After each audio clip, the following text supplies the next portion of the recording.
So hello guys, for today's video is ito yung time na after namin mag-church and then sa Canyonwood. So ayan, bumili muna kami saglit ng drinks. So I order frap.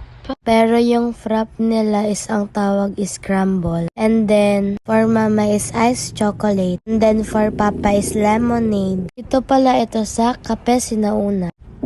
Bale, unahan to ng Twin Lakes.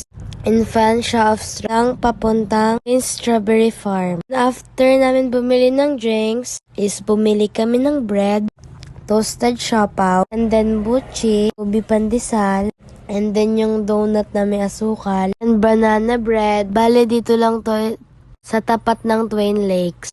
Masarap talaga ang toasted siopaw nila dito. Lang for today's video. Thank you for watching. I hope pag may video ay mo. So ayan, pauwi na kami and ayan pala yung kanilang bilihan ng bread.